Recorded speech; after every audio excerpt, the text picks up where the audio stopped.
പാലും പാലിന്റെ ഉൽപ്പന്നങ്ങളും. ഇന്ന് മാർക്കറ്റിൽ പാലില്ല. ആ പാല് കൃത്രിമമായിട്ട് ഉണ്ടാക്കിയ പാലുകൾ, അതുപോലെ തന്നെ പുഷ്ടിയും ഓക്കയും കൊടുത്തുണ്ടാക്കുന്നത്.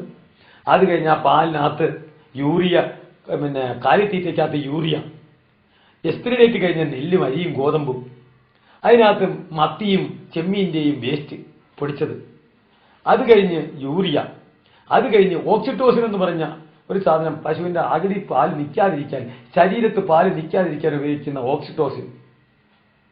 അപ്പൊ ആ ഓക്സിറ്റോസിൻ ഇത്രയും സാധനം, പിന്നെ കുളിപ്പിക്കാൻ നേരം DDT പോലുള്ള കീടനാശിനി ഉപയോഗിച്ച് അതിനെ കുളിപ്പിക്കുന്നു.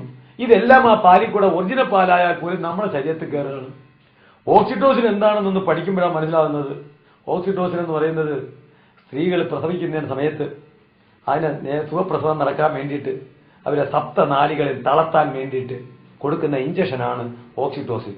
അത് ദിവസേന ഈ കാലിത്തീറ്റ കൂടെ കൊടുത്തിട്ട് അത് നമ്മൾക്ക് ആ പാല് കുടിച്ചാൽ സ്ത്രീകളുടെ സ്തനങ്ങളെല്ലാം ഇടിയുകയും യൂട്രസ് ഇടിയുകയും ചെയ്യുന്നതിന്റെ ബേസിക് കാരണം ഈ പാല് സ്ഥിരമായിട്ട് കുടിക്കുന്ന.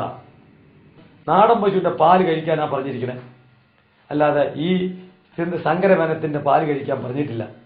നാടൻ പശുവിന് കാലിത്തീറ്റയും ഒന്നും കൊടുക്കാതെ പുല്ലും വൈക്കോലും കൊടുത്ത് അതിനെ സ്നേഹമായിട്ട് വളർത്തുമ്പോൾ അത് സ്നേഹമായിട്ട് തരുന്ന പാല്, അതാണ് വേണ്ടുന്നത്.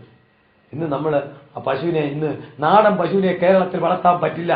കാരണം നാടൻ പശുവിനെ കേരളത്തിൽ വളർത്തിയാൽ അതിനൊരു മൂരിക്കിടാവ് ഉണ്ടായാൽ, ഒരു മൂരി ജനിച്ചാൽ അതിന്റെ വരി ഉടച്ചുകൊള്ളാമെന്ന് യൂറോപ്യൻകാർക്ക് നമ്മുടെ സർക്കാർ എഴുതി കൊടുത്തു വെച്ചിട്ടുണ്ട്.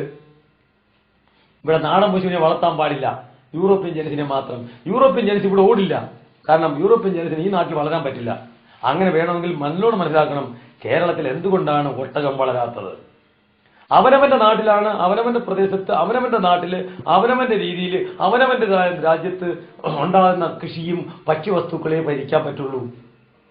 കാരണം അവന്റെ നാട്ടിൽ വളരുന്നതായ പശുവിന്, യൂറോപ്പിൽ വളരുന്ന പശുവിന് കഴുത്തിൽ പൂഞ്ഞില്ല.